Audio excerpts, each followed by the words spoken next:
guys.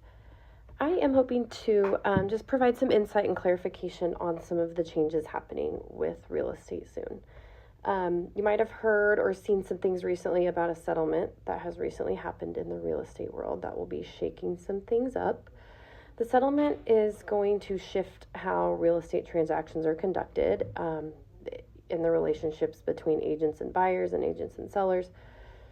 And it will bring some important changes for both buyers and sellers. This is all going to begin August 7th, so pretty imminent. And one of the biggest changes will be that a buyer's agent will now be required to have you sign a buyer representation agreement before they're able to start working with you. I actually have one right here. This form right here. So it means before they show you any homes, write any offers on your behalf, they're going to have a formal agreement in place with you.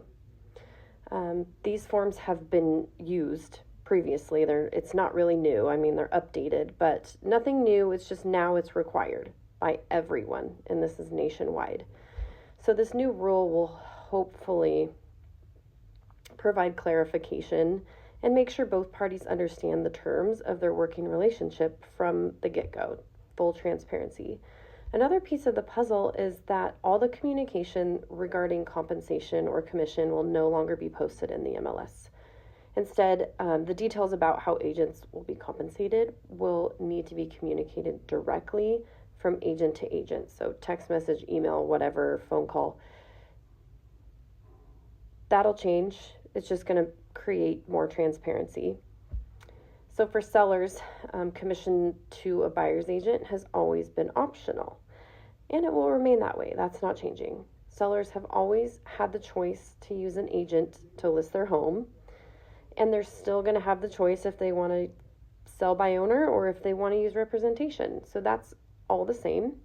I think now the conversation is going to change a little bit between an agent and a seller.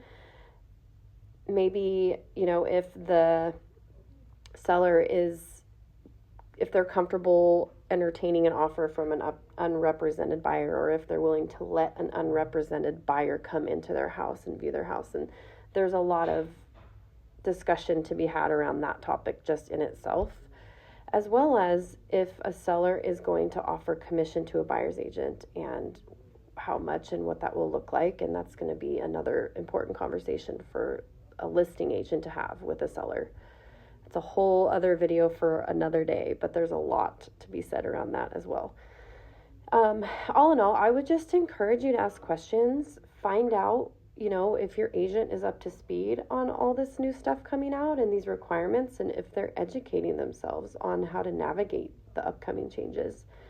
I'm happy to answer specific questions, point you in the right direction of where you can find accurate information, because I know there's a lot out there on social media. There's a lot of stuff just in general, out there in the media that's misleading or confusing. So if you would like clarification, I'm happy to provide it or point you in the direction of where you can get that. I hope this did help a little bit, and I'll try and keep you guys updated as things happen and progress. Have a good day.